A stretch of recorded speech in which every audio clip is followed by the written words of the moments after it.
Segundo livro das Crônicas, capítulo de número 7. Louvado seja o nome do Senhor. Aleluia.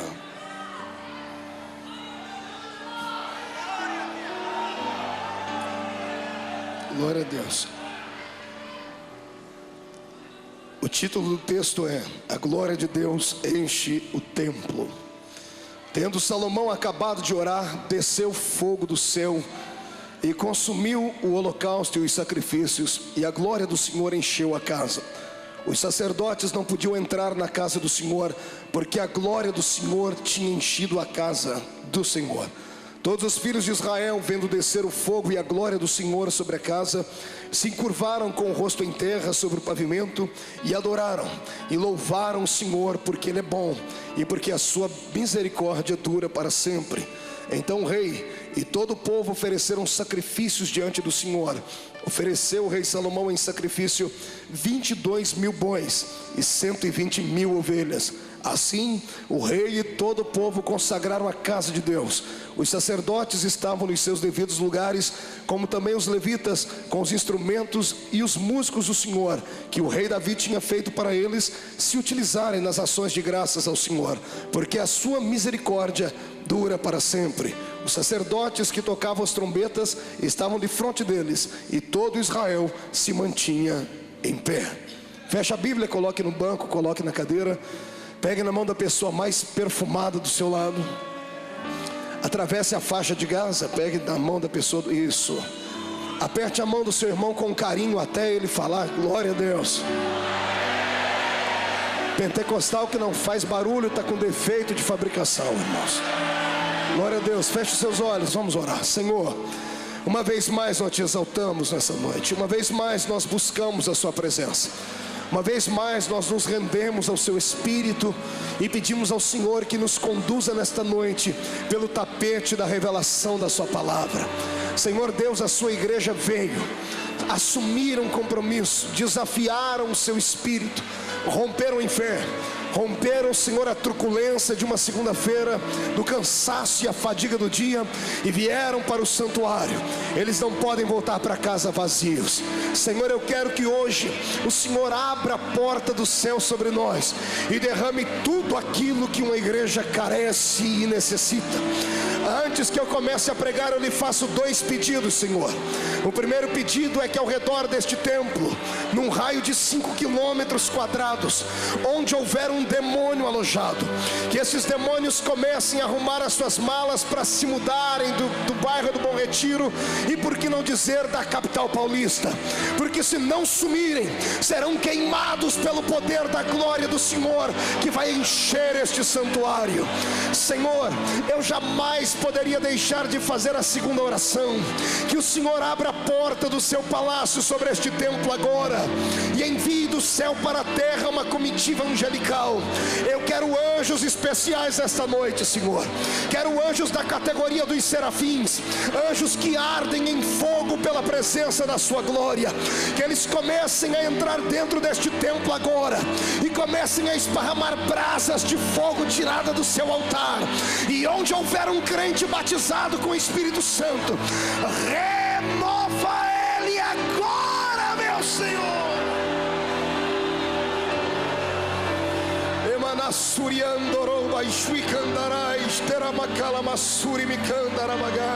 Senhor Deus, eu preciso da sua ajuda, porque tu sabes que o homem, Senhor, depende de ti para tudo. Eu careço nessa noite da sua ajuda mais do que as demais noites. Então me ajuda a conduzir este povo até o seu altar e o seu santuário.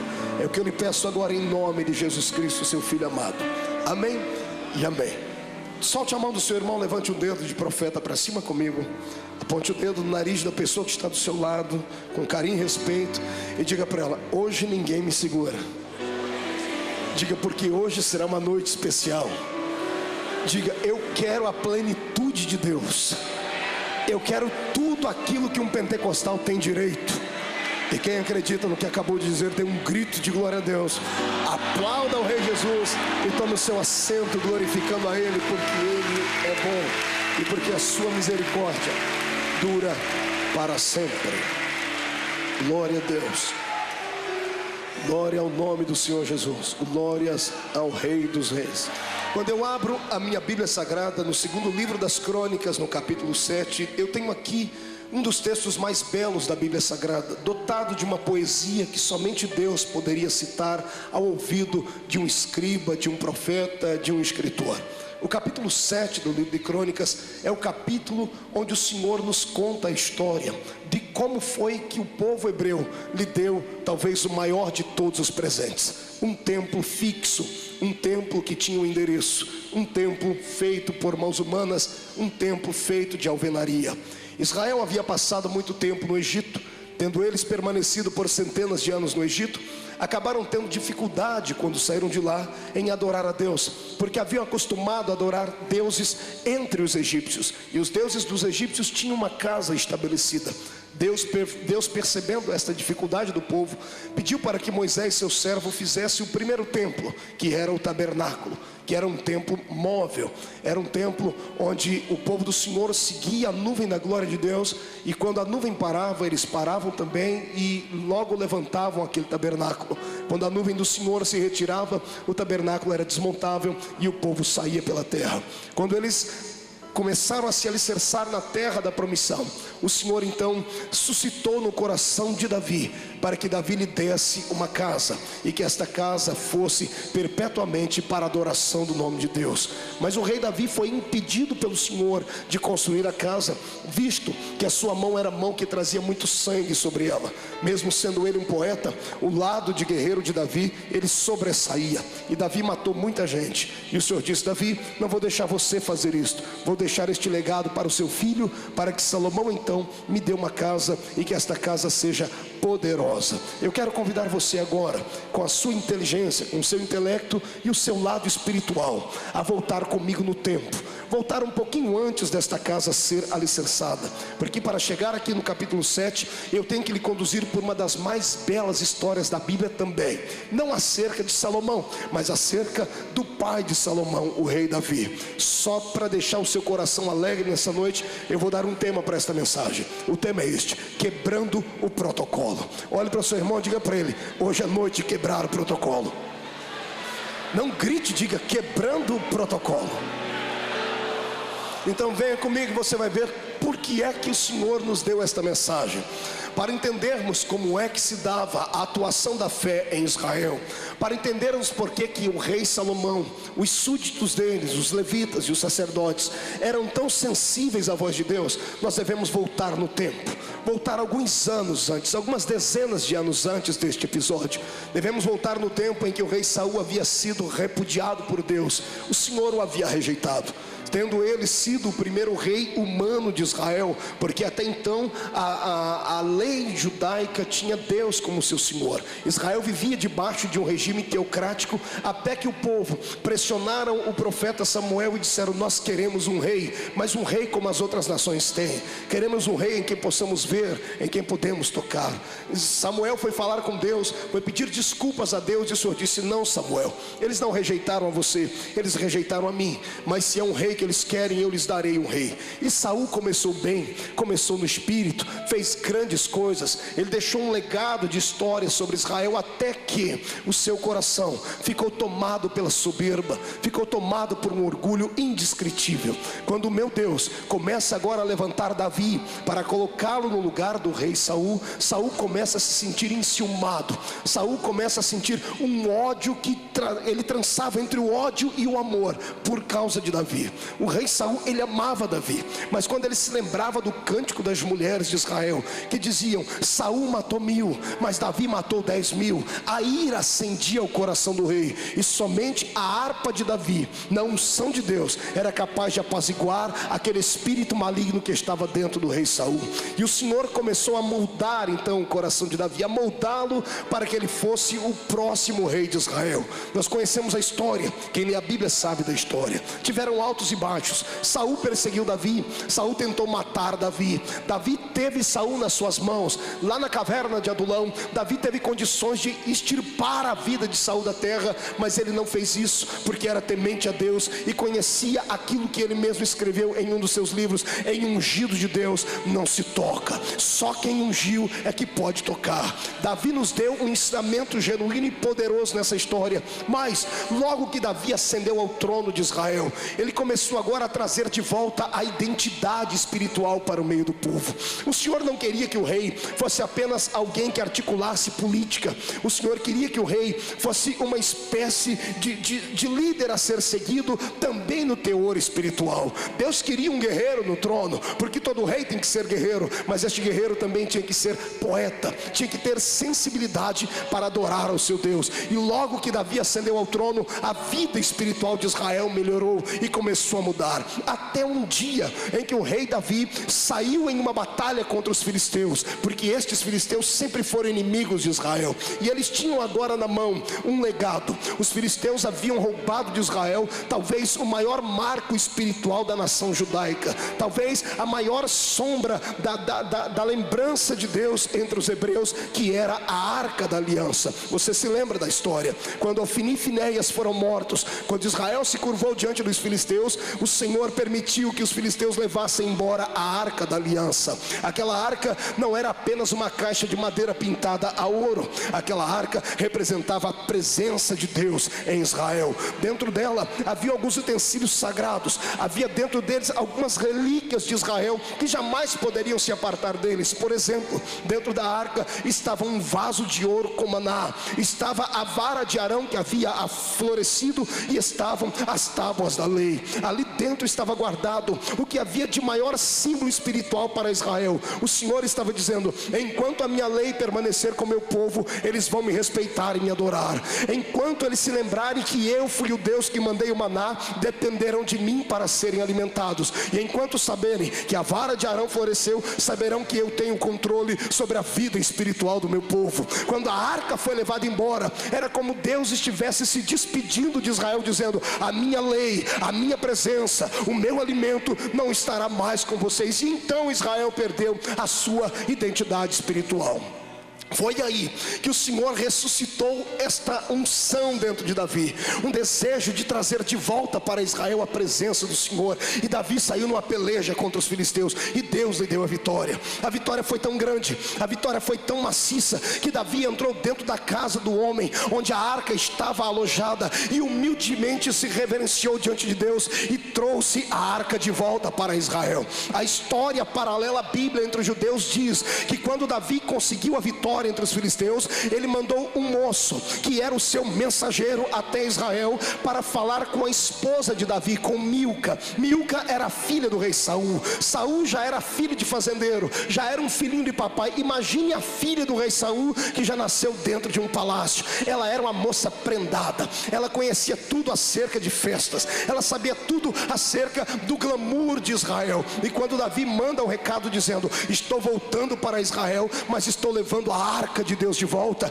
Milca, prepare uma bela festa para o nosso Deus, prepare uma bela festa para adorarmos o nosso Deus. Milca parece que ouviu só a primeira parte da história da palavra de Davi. Ela preparou uma festa, mas não era para Deus. Ela preparou uma festa para que o ego da nação judaica fosse uma vez mais aplaudido pelas demais nações. E quando ela recebeu o recado, a tradição diz que ela mandou o mensageiro de volta dizendo: rei Davi, vou preparar uma festa como nunca antes houve em Israel, porém eu quero que você e os seus soldados passem perto de um ribeiro e se preparem para esta festa, se ataviem. Quero que vocês vistam roupas belas, roupas novas. Quero que os soldados se barbeiem, e eu quero que você, rei, venha vestido como verdadeiro rei de Israel. Agora eu quero lhe chamar a atenção para lhe dizer que os soldados de Davi eram um pouquinho diferentes. Eles não eram nada prendados. Embora Israel tivesse muitos soldados, a minha Bíblia diz que Davi tinha um grupo de heróis com ele, que eram os seus valentes. E o que eu acho mais lindo,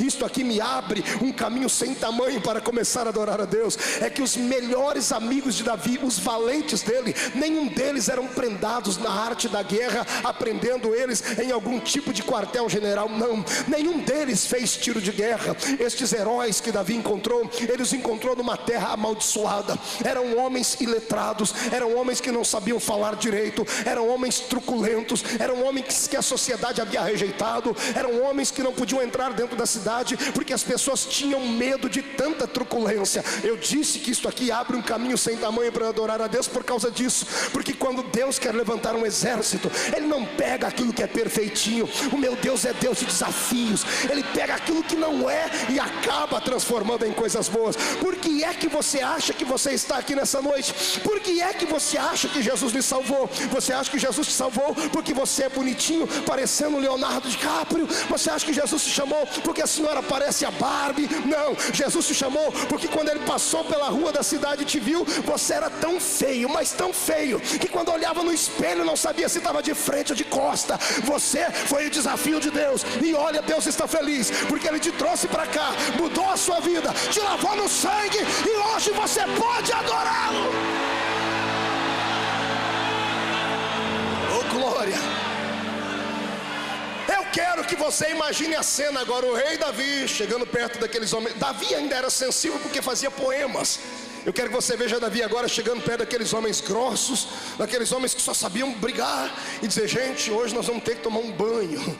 Eu imagino um soldado que já estava meses na batalha, dias inteiros sem tomar banho, dizer: Davi, o nosso cheiro está lhe atrapalhando, rei? Não, é porque nós vamos voltar para casa, e vocês conhecem a minha mulher, né? A minha mulher é uma bênção, é filha de Saul, e ela já mandou um recado que a festa que ela vai dar, todo mundo tem que estar perfumado, todo mundo tem que estar bem vestido. Ela até mandou as minhas roupas reais, então vamos obedecer a rainha. E os homens vão e se lavam e se barbeiam, e Davi pega esses seus soldados e diz assim: nós vamos entrar em Jerusalém daqui a pouco, mas hoje é uma data solene. Eu quero que cada um de vocês arrume uma maneira certa de entrar. Eu imagino alguém pegando e fazendo uma coreografia com os cavalos. Na frente ia a arca de Deus, puxada por uma carruagem de cavalo, de bois. Atrás vinha o rei, no meio, bem imponente. A coroa chegava a brilhar. De longe era possível ver o reflexo da coroa daquele rei. Do lado direito do rei vinha o primeiro porta-bandeiras. Este porta-bandeiras levantava uma bandeira bem alta, a bandeira do leão da tribo de Judá. O porta-bandeiras que vinha à esquerda vinha com a bandeira um pouquinho mais baixa, e na cara daquela bandeira estava famigerada a cara do deus Dagon, porque era a bandeira dos inimigos. Ela vinha um pouco mais baixa, porque de longe, quando a atalaia enxergava de cima do muro, ele dizia: aí vem o nosso povo, e vem com a vitória, vencemos o inimigo, e a vitória é nossa. Tocava-se a trombeta, e o povo se alegrava. Atrás deles vem então os valentes de Davi, pela primeira vez organizados, pela primeira vez bem vestidos, pela primeira vez bem perfumados. E quando a porta de Jerusalém se abre, lá dentro um espanto só. Milca fez tudo o que o glamour manda. Ela usou toda sorte de etiqueta possível. Ela fez tudo para que o protocolo não fosse quebrado. Soldados que guardavam o templo estavam ali vestidos roupa branca. Sacerdotes estavam com as suas trombetas na mão. Até as crianças estavam bem preparadas. As virgens de Israel prepararam uma coreografia. A banda estava preparada. Quando abriu a porta do palácio, Milca nem desceu. Como alguém que organiza uma festa, ela ficou lá em cima da janela só para olhar e para se deliciar, dizendo: olha como eu sei fazer uma festa bonita. E quando a porta de Israel se abriu e a arca de Deus atravessou por ela, a história diz que os mais velhos, os homens de cabelos brancos, com o seu rosto vencido pelo tempo, quando veem o brilho do sol refletindo sobre o propiciatório da arca, que era a tampa onde estavam os dois querubins, os velhos começaram a ter convulsões de choro, mas eles não pulavam e não se alegravam.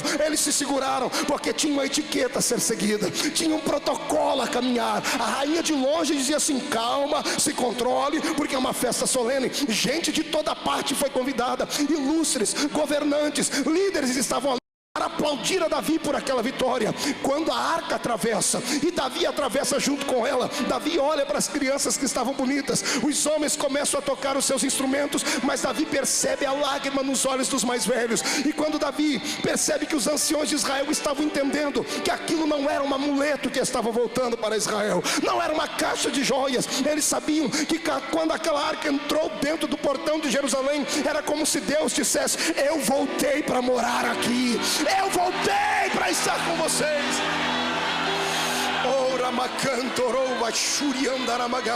Agora se segure, não, melhor, desaperta o cinto, porque eu quero te ver voar. A minha Bíblia diz que quando o rei Davi viu toda essa situação, quando ele viu a arca entrando, ele viu as pessoas cantando, a minha Bíblia diz que Davi instantaneamente fez uma coisa interessante. O rei, que estava usando uma coroa, uma roupa real, parece que ele havia previsto o que ia acontecer e deixou por baixo da roupa real uma estola sacerdotal. A estola sacerdotal quase deixava o ser humano nu. Era apenas um pano branco, de linho branco, que mostrava a pureza e nada de vergonha, porque o sacerdote não tinha nada do que se envergonhar. Quando Davi atravessou a porta de Jerusalém, ele não olhou mais para os homens, nem para os velhos, nem para a arca. Ele olhou para o céu. E quem é que estava chegando lá perto? A nuvem da glória de Deus estava voltando. A carruagem de Deus estava chegando. Sabe o que foi que Davi fez? Na hora, o rei Davi nos deu uma lição. Ele quebrou o protocolo. Davi esqueceu a etiqueta, saltou de cima do cavalo, jogou a coroa para um lado, jogou a roupa real para outro e começou a bailar em volta da arca. E Davi vai dançando para cá e vai dançando para lá. Calma, segura. Os valentes de Davi, os homens truculentos, aqueles que não entendiam nada de sensibilidade, eu imagino um falando por outro: o rei enlouqueceu, o rei está surtando, o rei está dançando ao redor da arca, e um dizendo para o outro: bem, ele é o nosso guia, o que ele faz a gente faz, desçamos do cavalo e vamos dançar com o rei. Eu quero que você veja agora homens pegando nas mãos, brincando de cirandinha ao redor da arca. Aleluia! Deus essa noite quer quebrar o protocolo da sua existência. Eu quero nessa noite dizer que esta mensagem não é para crente gelado, esta mensagem não é para crente só veteriano, esta mensagem é para quem teme a Deus e tem coragem de adorá-lo.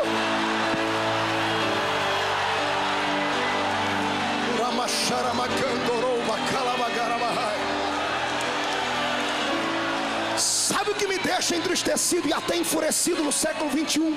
É encontrar um monte de igrejas perfeitinhas, igrejas que parecem um bibelozinho, igreja onde os crentes chegam parecendo um grupo de pavões reunidos. Eles gostam de glamour, gostam de festa, principalmente quando alguém, ao invés de dizer só o nome, diz que é doutor fulano de tal, diz que é o empresário fulano de tal. São empresas bem perfeitinhas, são empresas que são, olha o que eu disse aqui, eu disse que nem são igrejas, são empresas, porque parecem empresas. Tudo tem que ser no devido lugar. Tem até uma placa silêncio. Isso aqui é um lugar solene. Eu quero dizer uma coisa para você: eu cansei de ficar em silêncio diante de Satanás quando eu não era crente. O único que fazia barulho era o infeliz do cão, porque ele tripudiava em cima da minha vida.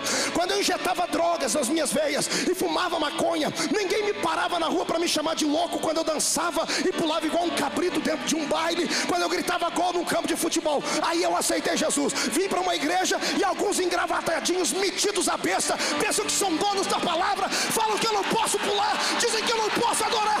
Eu quero que eles se explodam nessa noite. Eu quero ver quem é que quer adorar a Jesus comigo aqui. Então jogue a mão para cima.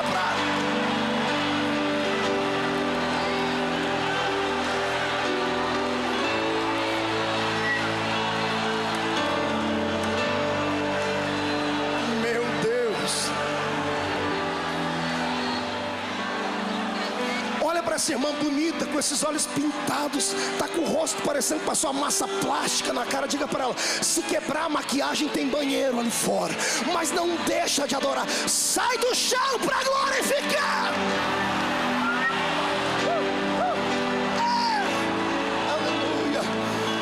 Ei, se um rei, eu não estou falando de um Zé Miguel da vida, eu não estou falando de alguém que só porque é gerente de uma empresa, eu não estou falando daquele que só porque é um artista que fez o filme. Na realidade ele fez o filme, mas ele é irmão, primo do vizinho, do carteiro, do irmão que abriu a porta do carro para descer a atriz lá de Hollywood. Não, eu não estou falando de gente pequenina. Quem quebrou o protocolo foi um rei, estadista, monarca. Se o rei pode, por que é que nós não podemos adorar a Deus? Aprenda com Davi hoje e saia desse marasmo em que você está. Eu já contei aqui uma vez, e quem sabe hoje alguém veio para ouvir de novo. A minha esposa, a irmã Edileuza, a doutora Edileuza, estudante de direito, uma moça muito equilibrada, muito bonita, uma moça criada dentro da igreja, cheia de protocolos, cheia de etiquetas.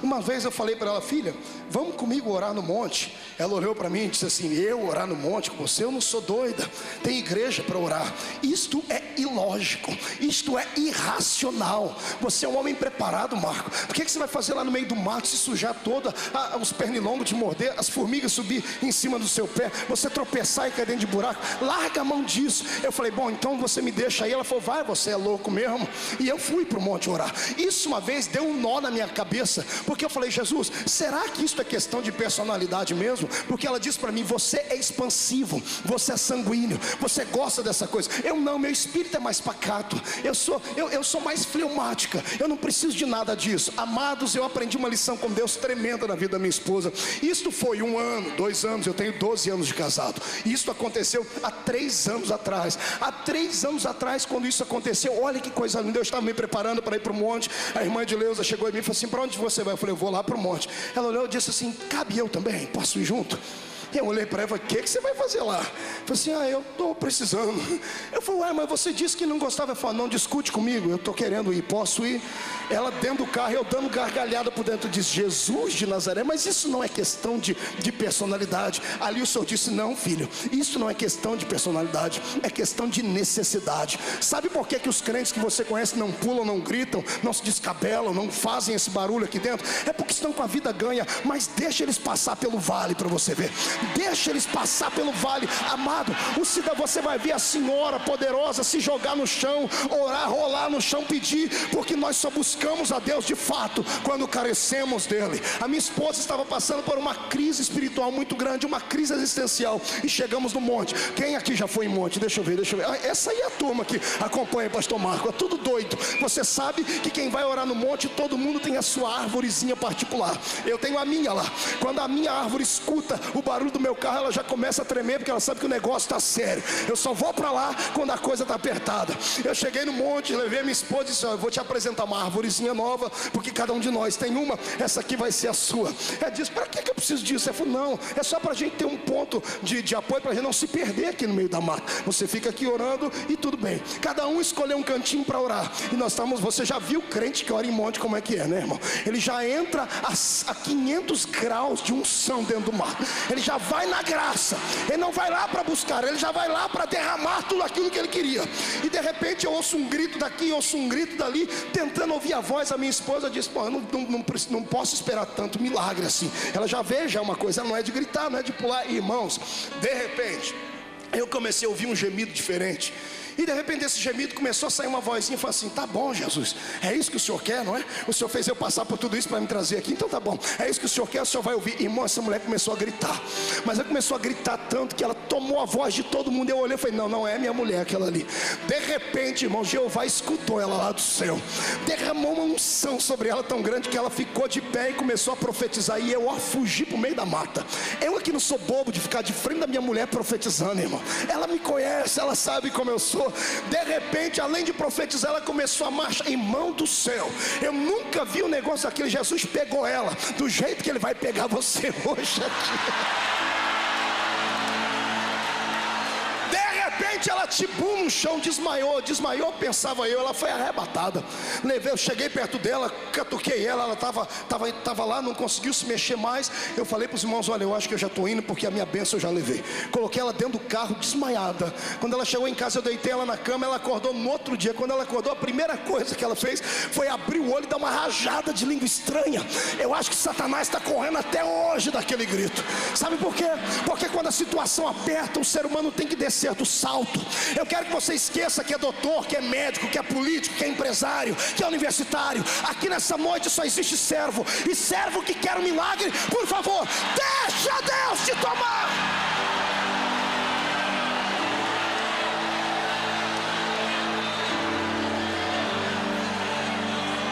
Quebra o protocolo. Davi quebrou o protocolo. E que coisa linda. Todo Israel seguiu atrás de Davi dançando. A única pessoa que não desceu lá para adorar a Deus com ele foi a mulher que organizou a festa, a Milca. Isso aqui, nós se transferimos isso para a vida da igreja. Nós vamos bater em tanta gente que está no púlpito, pessoas que esquematizam uma reunião, que predeterminam como há de ser o culto. Eu estou cansado de cultos frios. Eu estou cansado de entrar dentro de uma igreja e já saber o hino que vai cantar, o momento em que a pessoa vai orar. Estou cansado de ver a pessoa pedir a oferta do mesmo jeito e terminar o culto do mesmo jeito. Nós sabemos, o Espírito Santo sofre no século 21. Ele sabe que tem só 1h30 para atuar no culto, porque quando dá 9 horas, o demônio das 9 horas começa a entrar dentro do coração dos crentes. Ainda bem que esse demônio nem passa aqui perto do Bom Retiro, porque se passar nós vamos quebrar ele no meio. Deus está cansado de atuar dentro de formas. O Senhor foi colocado dentro de uma forma, e é o Espírito Santo que tem que sujeitar a nós. Chega disso. Enquanto nós ficamos usando uma homilia antiga, envelhecida, enquanto nós usamos um catecismo já perdido no tempo, Satanás leva os seus filhos para as encruzilhadas na madrugada. As pessoas batem tambor durante semanas inteiras. Eles quebram o protocolo de lá e recebem a bênção deles vinda de Satanás. Porque é que nós, filhos da luz, não vamos conseguir a nossa bênção? Eu quero nessa noite aqui encrencar com você. Eu quero ver se Jesus te pega hoje para mudar o seu espírito. Chega de você ser usado. Chega de você ir para o culto e do jeito que entra, sai. Chega de você ficar vazio. A partir de hoje eu profetizo que dentro de você irá a chama de Deus. Quando abrir a boca para adorar, o fogo vai descer. E quem é que quer que o fogo desça? Adore a Ele.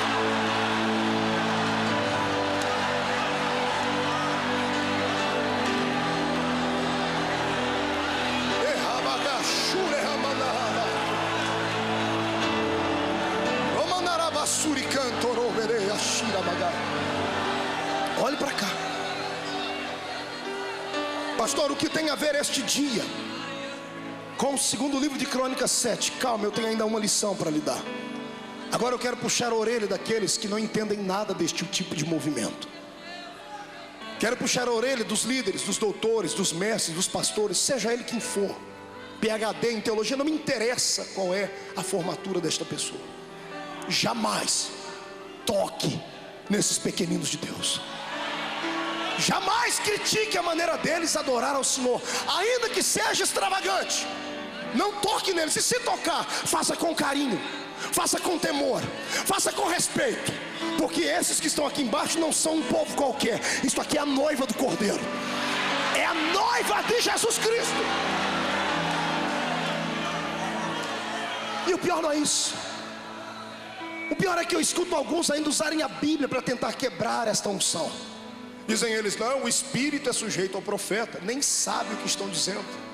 O Espírito que é sujeito ao profeta é o Espírito do profeta. Sendo profeta, o Senhor me dá uma palavra, eu posso entregar agora, como posso entregar semana que vem, como posso entregar o ano que vem, como bem posso não entregá-la. Por quê? Porque o meu Espírito é sujeito a mim. O Espírito do profeta é sujeito ao profeta. Quando você vê um desses pequeninos de Deus ser tomado e sair pulando com o pessoal, e sair numa unção do reteté de Jesus, amado, isso aí não é espírito do homem. Pegue essa pessoa depois, filme ele pulando e põe ele sentado na sala para assistir. Você vai ver ele morrer de vergonha. Pastor, mas por que? Ele não sabe o que está fazendo. Ele até sabe, mas naquele momento ele se esvaziou de tudo que é natural e humano. Ele só quer saber de adorar a Deus, e ele acha que pulando, gritando, está adorando a Deus. Ninguém tem nada a ver com isso. Ah, pastor Marco, mas aí a igreja vai ficar uma igreja menina. Eu prefiro uma igreja menina do que uma igreja cheia de caducos. Eu prefiro uma igreja fervorosa do que uma igreja cheia de cubos de gelo. Sai pra lá, geração iceberg. Eu quero é a glória.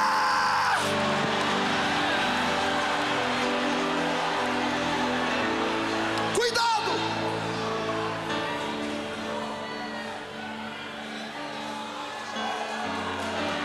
A minha geração caminha paralela ao pior pecado que existe na Bíblia. A Bíblia diz que há um pecado que não tem perdão, nem no templo, nem fora dele. Jesus disse isso: pecado de blasfêmia contra o Espírito Santo.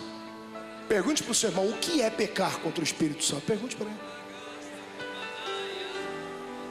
Você sabe o que é pecar contra o Espírito Santo? No mesmo texto em que Jesus ensina isso, ele explica o que é pecar contra o Espírito Santo. Pecar contra o Espírito Santo é você atribuir ao diabo uma obra que é Jesus quem faz. Falaram que Jesus expulsava demônios por demônios. Foi aí que ele entrou e disse: olha, se pecardes contra o Pai tem perdão, contra o Filho também, mas se pecar contra o Espírito do Senhor, não terão perdão nem aqui nem ali. E o que tem de gente que vê esse tipo de manifestação e alegria no nosso meio, fala que é diabo, fala que é demônio. Esses dias atrás eu ouvi um pastor aí, uma pessoa de nome, falando assim: olha, crente que vai para a igreja e cai no chão, isso aí é demônio.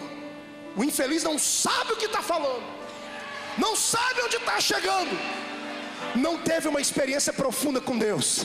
Ele teve apenas um conhecimento teológico, filosófico de Cristo. Ele não teve a experiência com a graça do Senhor.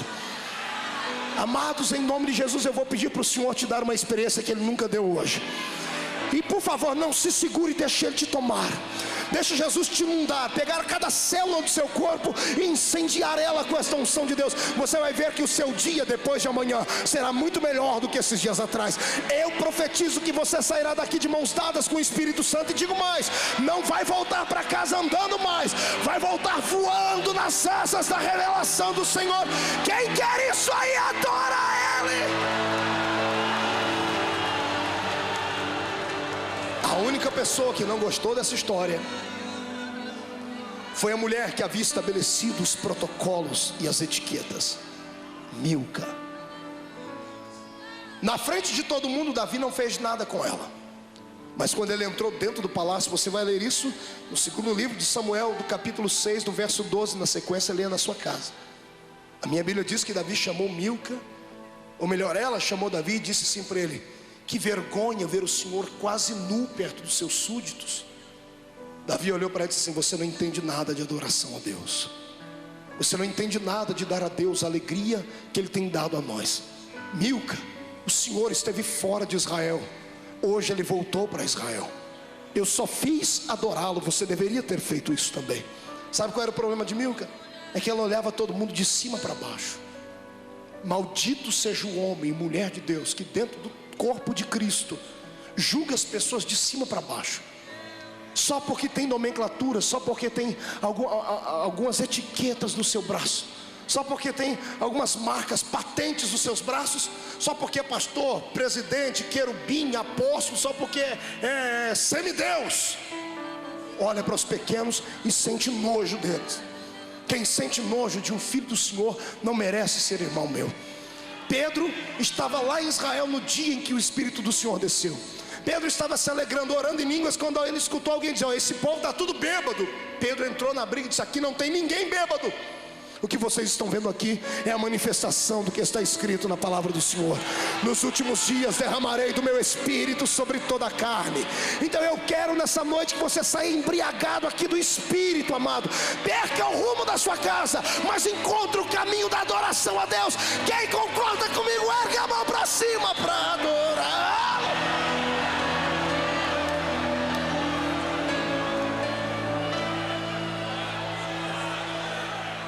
Tristemente eu digo isso. A Bíblia diz que Milca ficou estéril e nunca gerou filhos. Nunca.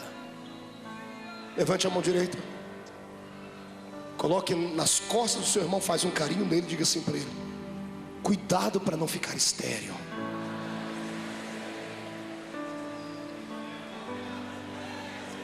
E se você não quer comer, não quer morrer comido de bicho nessa noite, abra a boca e dê uma glória a Jesus Cristo.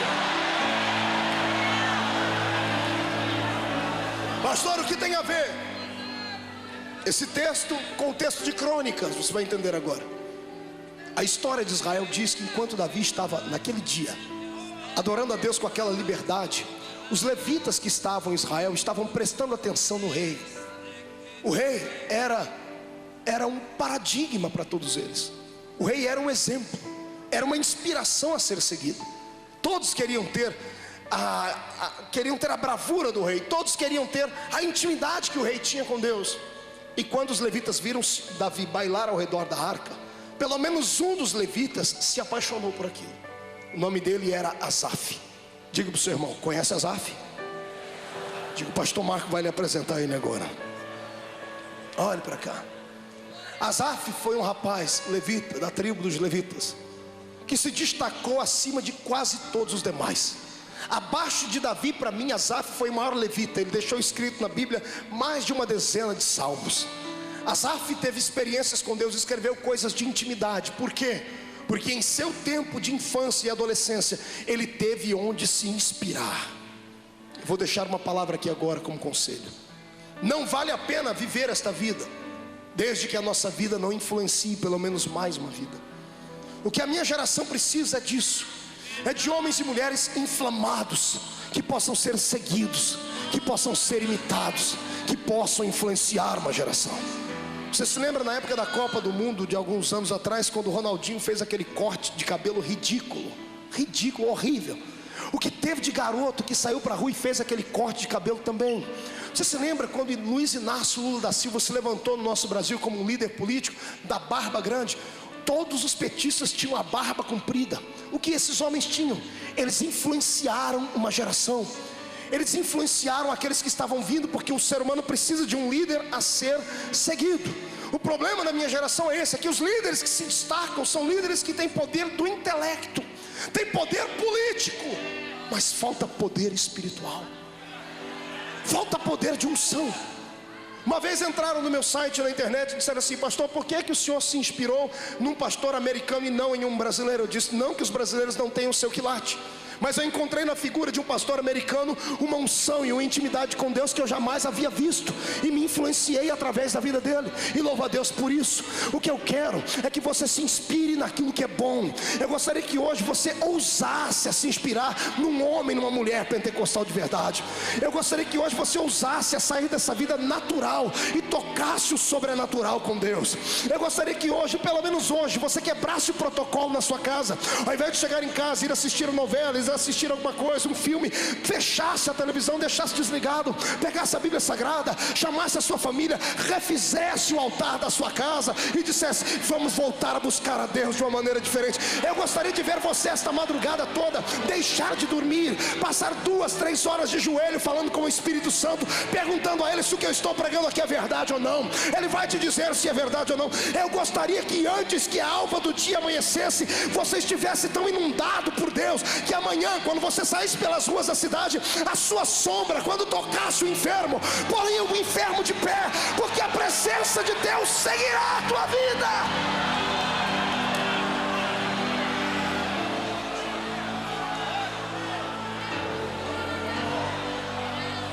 Quando Asaf viu o rei Davi bailar e pular, ele disse: já sei como é que eu vou ser. Ele deve ter sofrido críticas. Eu vou falar isso agora com temor a Deus. Quantos meninos vêm me ouvir pregar e eles chegam com um suspensóriozinho assim, parecido com o meu? E alguns deles mandam um e-mail, o menino fala: pastor, eu tive que tirar o suspensório. Pastor, por quê? Porque o povo estava rindo de mim, falando que eu estava te imitando. Eu falei: menino, o que é bom tem que ser imitado. Não tenha vergonha, adore a Deus, seja um adorador, tenha intimidade com Deus. Você vai perder a amizade da terra, mas vai ser íntimo daquele que fez o universo. Ser fervoroso do jeito que eu ensino, com a maneira como eu tenho sido, não é fácil. Até você chegar no nível onde hoje o pastor Marcos chegou, que é reconhecido, que até os líderes mais velhos tiveram que aplaudir o ministério que Jesus me deu. Até você chegar ao nível de ser reconhecido, beijado, imitado, isso leva um tempo, porque ninguém será aceito sem antes ser rejeitado. Está entendendo isso? Amigo e amiga, me escute. Eu já fui como você, já mandaram eu parar de gritar. Você precisa ver o dia que eu fui consagrado ao diaconato da igreja. Eu fiquei tão feliz que eu fiquei na porta da igreja igual um bobo, gritando. Eu gritava, abraçava os irmãos, pulava, falava em língua estranha.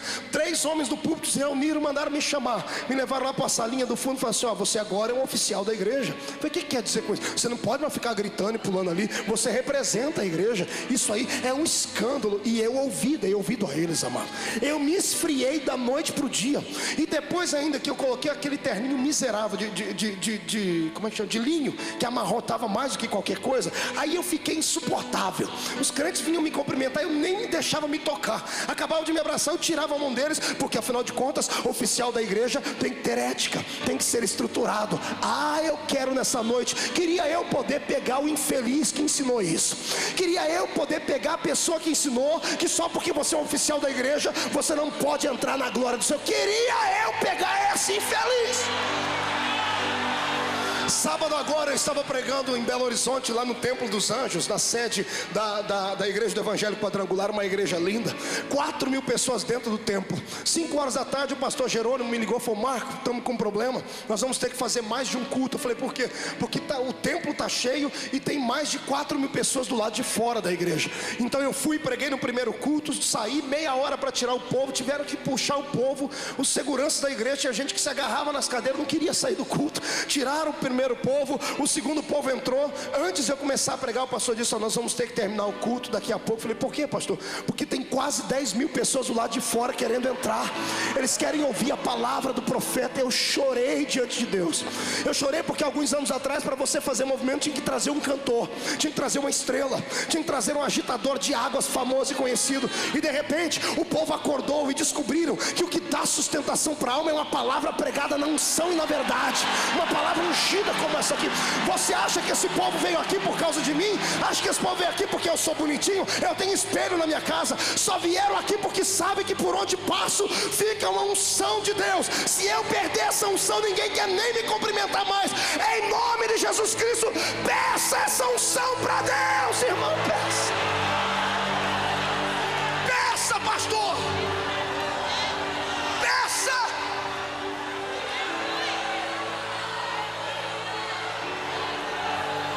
No último culto lá em Belo Horizonte, no púlpito tinha quase 100 pastores.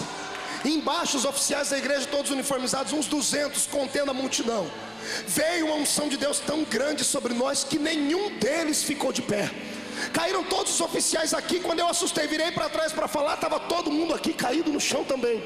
A glória do Senhor, quando vem, irmãos, ela vem na essência, ela vem no poder, ela vem forte. Quando a unção de Deus vem, ela não vem fragmentada. Quando Deus encontra corações abertos, Ele manda a sua unção maciça e pesada. Pessoas aqui hoje serão tão impactadas com Deus que eu não sei como vão voltar para casa. Eu quero é que hoje Jeová abra uma cachoeira de azeite dentro dessa igreja e faça você nadar nela. Mas para isso tem que desejar, tem que querer. Pastor Marco, por que isso não acontece na minha igreja? Por que a maioria dos pregadores que eu escuto, eles são até mais inteligentes, têm mensagens muito mais profundas do que a sua, mas eu não sinto isso que sinto quando o senhor prega? Eu vou lhe dizer o porquê. É porque existem protocolos que precisam ser quebrados. O Espírito do Senhor não é o diabo. Se o diabo quisesse entrar dentro de uma igreja, ou dentro do coração de uma pessoa, ou em qualquer lugar do mundo, ele não pede licença. Ele mete o pé na porta e entra, porque ele é um atrevido, ele é deselegante. O Espírito do Senhor não, ele é um cavalheiro. O Espírito do Senhor tem a sua ética pessoal. Ele não entra na vida de ninguém sem que a pessoa não peça. Mas depois que a pessoa pediu, aí é ele que não quer sair mais. O caminho que eu estou te conduzindo hoje é um caminho só de ida, está ouvindo? É arriscado você seguir aqui o que eu estou pregando, porque lá na sua igreja vão te chamar de louco, desequilibrado, vão tirar o seu cargo, vão dizer que você é barulhento demais, vão te chamar de maluco, de esquizofrênico. Só que daqui a alguns anos, essas mesmas pessoas vão ter que olhar para você e dizer assim: por que eu não te acompanhei? Por que eu não te segui? Quando verem a sua cara na televisão pregando, quando verem os seus CDs esparramados nas cidades, quando verem o que Jesus fez na sua vida, então eu te convido, tenha coragem nessa noite. Esse poder não é para frouxo, esse poder não é para gente covarde, esse poder é para quem tem coragem. Quem tem coragem, vem comigo, vem.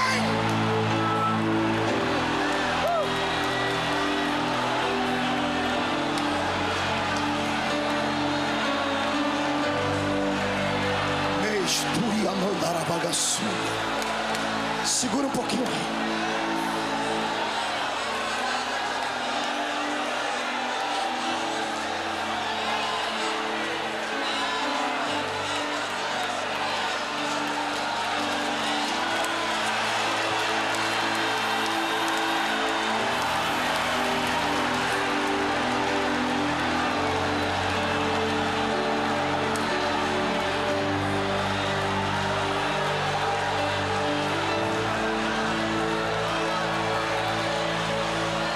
Feche seus olhos. Senhor Deus, eu abro um parênteses aqui, Pai, para que o Senhor fale melhor ao coração dos seus filhos o que significa essa unção, essa presença.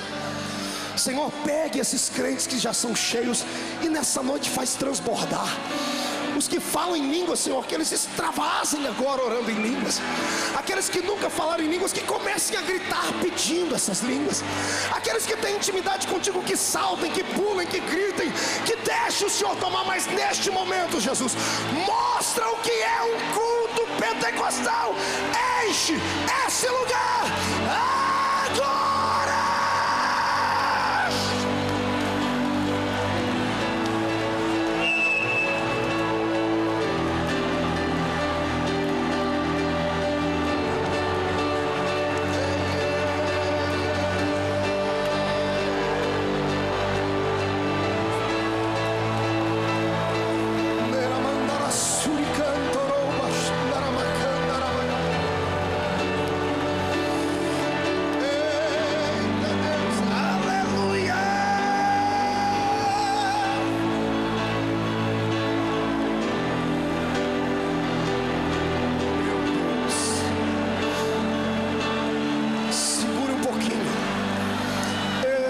Jesus, toma o seu assento de novo. Ei, irmão, não se assuste. Eu sei que é desconfortável para quem não está acostumado. Eu sei que parece loucura. Eu já estive onde você está, mas tenha paciência. Pelo menos agora tira o pé do freio. Entrega a direção da sua vida na mão do Espírito. Pede para Ele a confirmação. Deixa o Espírito Santo soprar sobre você. Deixa Ele te encher. Deixe Ele, irmão. Deixe Ele. Deixa andar a suricandoroba. Eita Deus.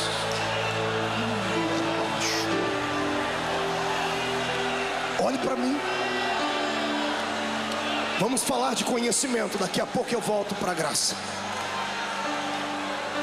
Asaf cresceu íntimo de Deus. Ele compôs melodias tremendas, profundas. Isso destacou entre os demais levitas. Quando Davi estava morrendo, Salomão lhe prometeu: meu pai, durma em paz, porque eu vou construir para ti um templo. Vou construir para o nosso Deus um templo, por causa da sua inspiração. Salomão faz uma reunião com o que havia de governo dentro de Israel, chama os melhores homens, os arquitetos, e diz para eles: eu quero dar a Deus um templo. Quero construir o primeiro templo fixo de Israel para o nosso Deus. E eu quero a excelência. Eu quero o que há de melhor para Deus. Eu não quero nada de segunda mão. Eu quero coisas tremendas. E aí alguém foi dizendo: olha, nós precisamos disso. O templo já estava praticamente arquitetado. Aí alguém se lembrou disso: Salomão, um templo só tem sentido se houver quem adore a Deus no templo. O que o senhor está sugerindo, meu príncipe? E a pessoa disse: nós precisamos dar uma música, precisamos compor uma melodia para Deus no dia da inauguração do templo. Então Salomão grita: eu quero o melhor músico de Israel. Quem é o melhor? E alguém diz: Davi, Salomão, nós temos um problema. O melhor músico de Israel, o maior compositor de Israel, não pode mais compor pela lei. Por que não?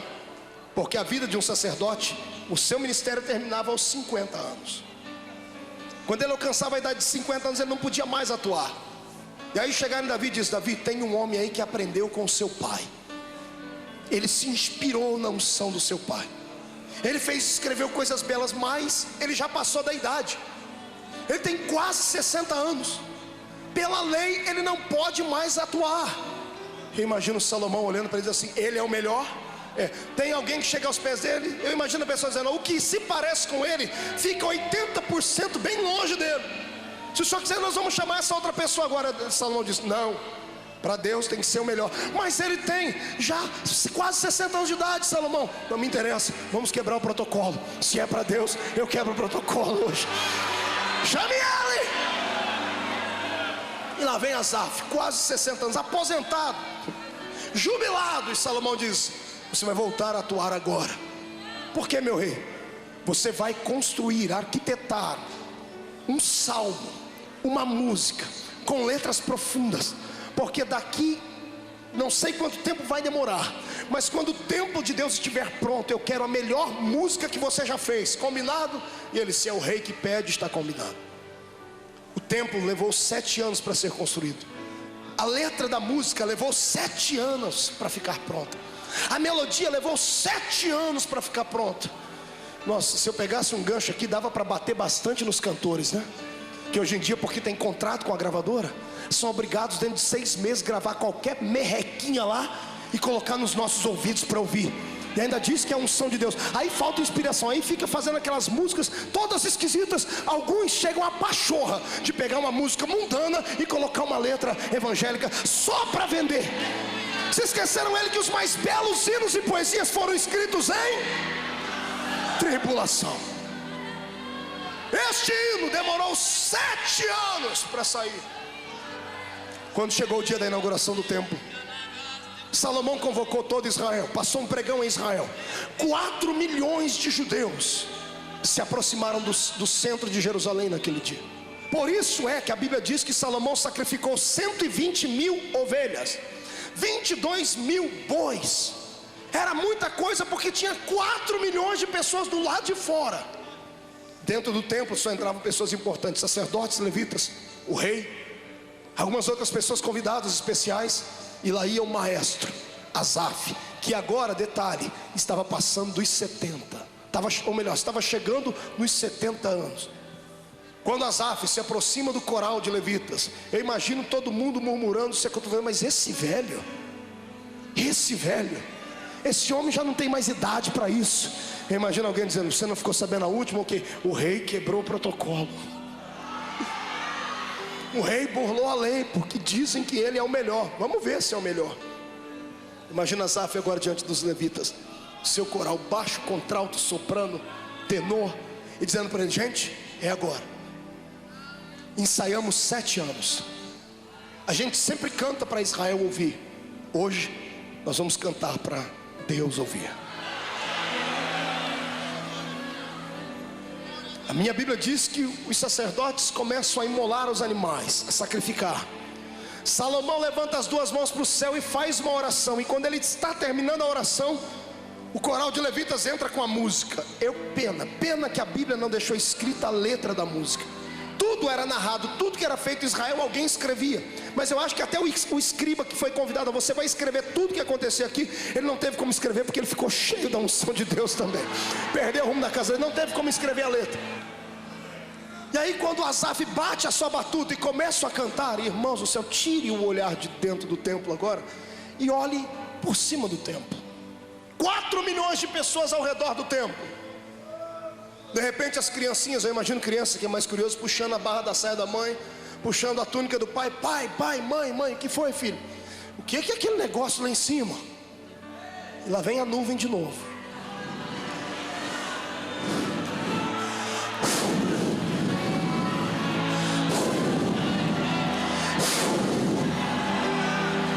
A mãe olha para cima e diz assim: filho, é o convidado especial. O pai diz: este templo é um presente de Salomão para Deus. Deus veio receber o presente pessoalmente. Aquela nuvem chama-se Shekinah, a nuvem da glória de Deus. Agora escute, quem conhece a Bíblia sabe o que eu estou falando. Deus usava essa nuvem como uma carruagem. Todas as vezes que ele vinha falar com o povo, ele vinha em cima da nuvem.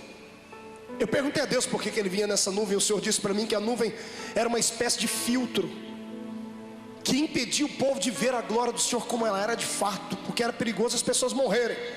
Então Deus vinha em cima da nuvem, e quando ele estava feliz, ele soltava relâmpagos e trovões, e o povo dizia: Deus recebeu o louvor, o sacrifício e coisas mais. Até este dia, Deus havia saído da nuvem só uma vez. Faça assim, o número 1, aponte no nariz do seu irmão e diga: Deus saiu da nuvem só uma vez até então. Pergunte para mim quando. Não ouvi? Eu quero ouvir melhor. Quando um outro homem que tinha intimidade com Deus fez birra, bateu o pé e disse: eu só desço dessa montanha quando eu te ver. Eu só saio daqui quando eu ver a sua glória como ela é. E o Senhor diz: mas Moisés, quem vê a minha glória morre. Só se vira, dá um jeito, eu tenho crédito no céu. Eu tenho feito por onde, então eu mereço, eu quero ver. Eu imagino Moisés com uma criança birrando, batendo o pé. Eu quero. E a minha Bíblia diz que quem bate acaba vendo a porta se abrir. Chegou uma hora, Deus disse: tá bom, eu vou descer da nuvem, mas olha, você vai ter que me ver de costa. Não interessa, eu vendo é o que tá bom. Moisés se escondeu numa penha, Deus colocou a mão atrás, na frente do rosto dele. Quando Deus passou e tirou a mão, Moisés viu Deus de costa. A minha Bíblia diz que ele desceu do monte. As pessoas tinham que tapar os olhos de tanto que ele brilhava. Quem vê a glória de Deus fica parecendo com o Senhor. Crente muito pentecostal vê que ele não é dessa terra, ele é meio maluco. Já viu que crente cheio do Espírito Santo ele não conversa igual as outras pessoas? Ele é diferente, porque quando a glória de Deus impregna o ambiente, nós deixamos de ser naturais.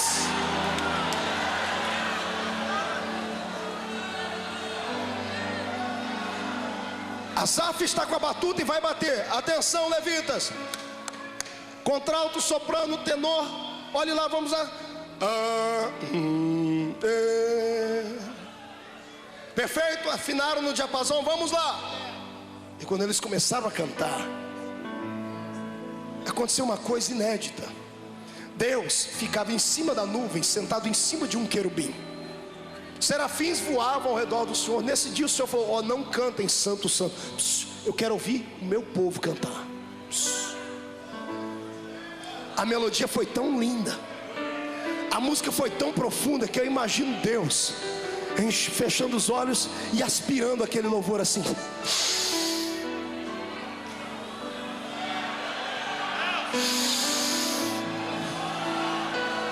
O Senhor esquivando o ouvido: dá licença, querubim. De repente só ficando de pé, e os anjos: o que o Senhor está fazendo? Dá licença, eu quero ouvir essa música. Eu nunca ouvi nada igual. Que música perfeita, que louvor perfeito, que adoração santa. Eu acho que eu vou fazer uma coisa que faz muito tempo que eu não faço. Eu imagino o querubim, serafim: o que o Senhor vai fazer? Eu vou quebrar o protocolo. O que o Senhor vai fazer? Dá licença, porque eu vou descer da nuvem. A minha Bíblia diz que o Senhor entrou dentro da casa dele. A glória foi tão grande que os sacerdotes começaram a cair pelo chão. Os levitas não conseguiram terminar a música. A glória de Deus impregnou aquele santuário, porque Deus desceu da nuvem.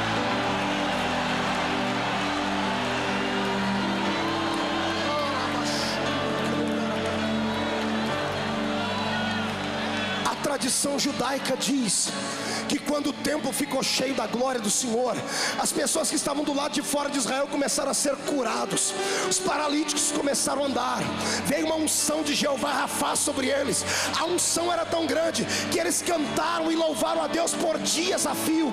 Deus naquele dia saiu de cima da nuvem e desceu dentro do templo por causa de uma coisa só: ele encontrou um homem que deu a ele um louvor perfeito, que não se importou com o rei, não se importou com o príncipe, não se importou com etiqueta, não se importou com protocolo.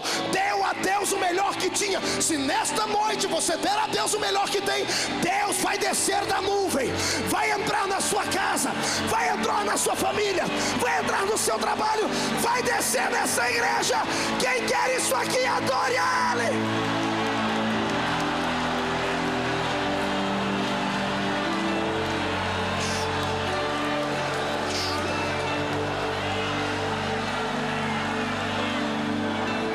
Tira Deus da nuvem, irmão. Feche seus olhos. Tira Deus da nuvem.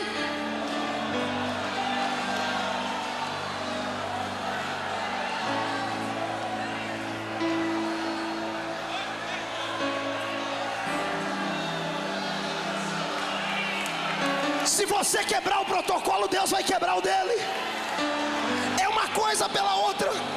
Se você quer que Ele faça algo que Ele nunca fez na sua vida, faça nessa noite algo que você também nunca fez para Ele. Não olha para quem está à tua esquerda, à sua direita. Faça como esses que já estão de pé, como esses que estão de joelhos se jogando no chão. Quebre o protocolo e venha adorar ao Senhor. Venha. Querem fechar o guarda-chuva? Venha.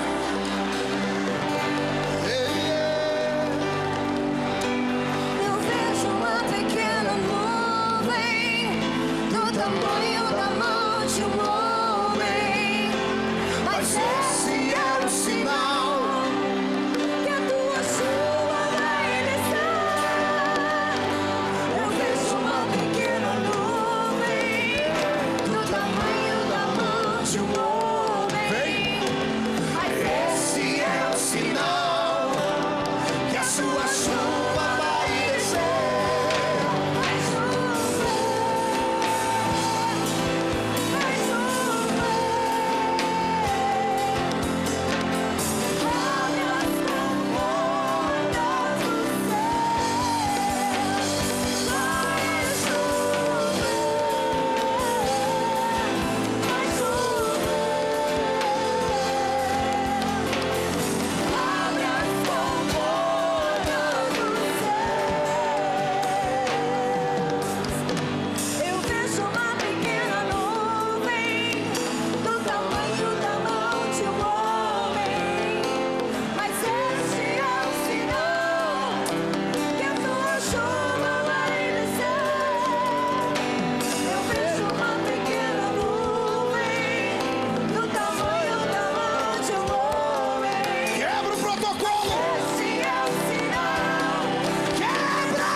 Eu vejo uma pequena nuvem.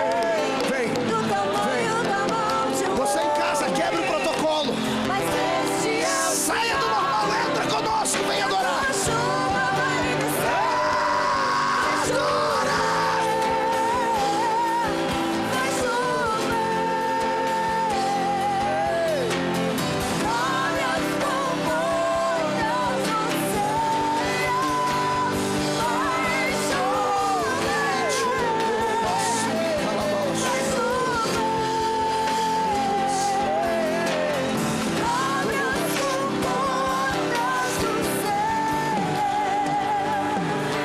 Prepara aquela música que vocês ensaiaram.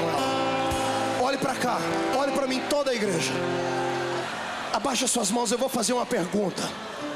Eu quero saber quantos aqui hoje têm coragem de entrar dentro do céu e enxergar o céu pelo lado de dentro hoje. Quantos têm coragem? Olhe para mim, pegue a mão direita, toque no coração, feche os olhos. Diga comigo: Jesus, eu já te tenho aqui. Diga: Espírito Santo, eu já tenho você aqui para salvação. Agora eu queria você de outra forma. Tire a mão do coração, coloque na cabeça. Diga: eu queria o Senhor aqui em forma de revestimento, em forma de autoridade. Diga: eu quero, o quanto for possível, um ser humano ser cheio da sua presença.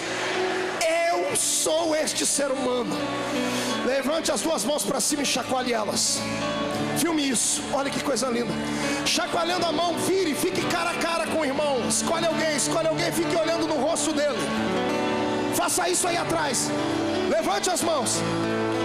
Diga para ele assim, diga para o seu irmão: é agora que o Senhor vai derramar uma unção coletiva. Diga: seremos batizados com o Espírito Santo, curados. Você crê nisso? Levante as mãos. Deus, coloque uma brasa de fogo nessas mãos agora. Quebra o protocolo, Jesus, e usa esses homens e mulheres agora. Já!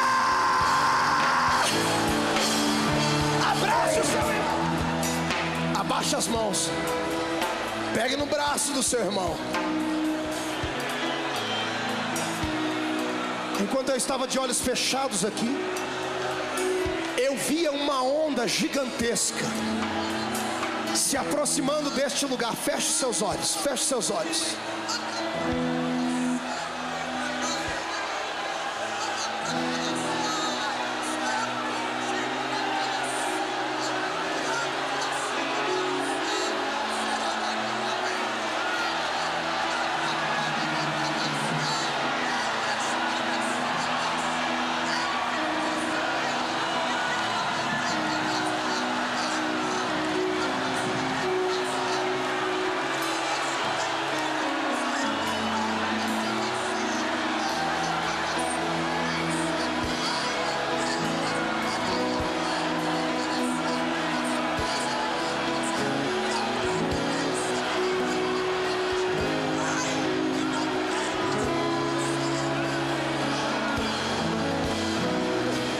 Isso é a glória de Deus, é unção.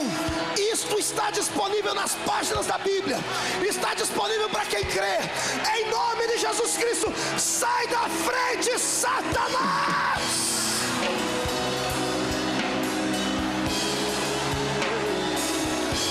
Meu Deus! Quem pode levantar a mão direita, levante.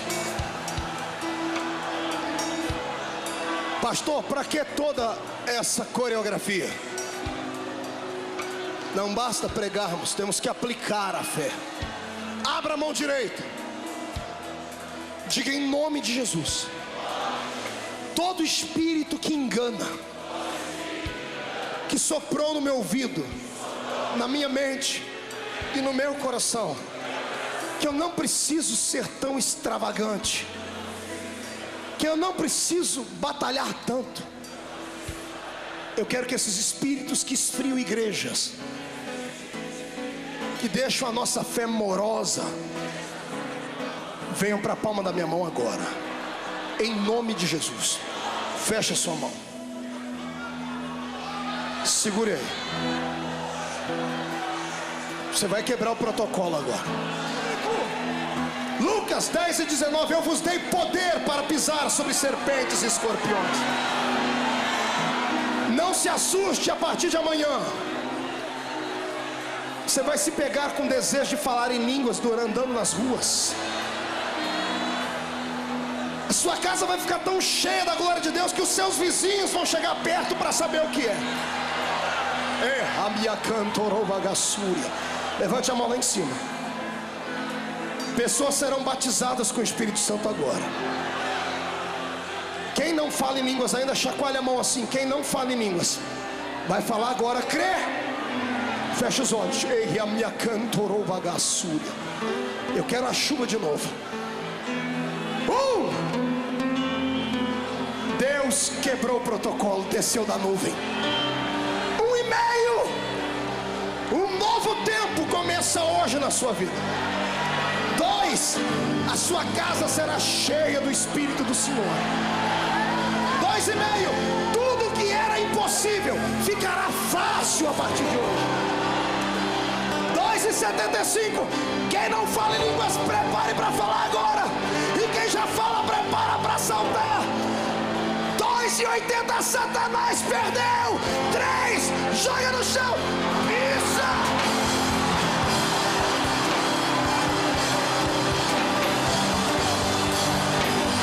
Vai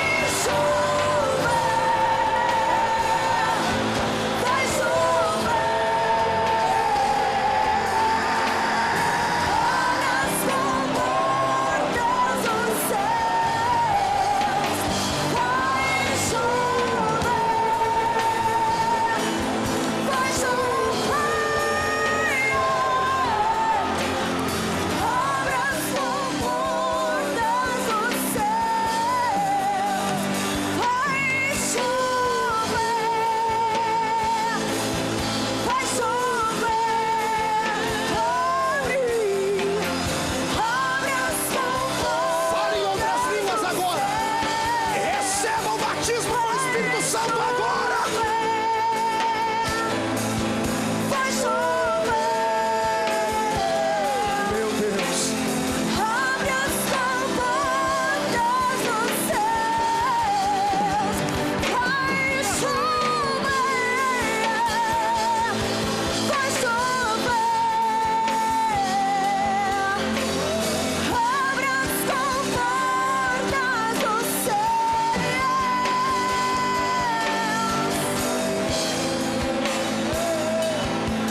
aplaudir a Jesus, faça.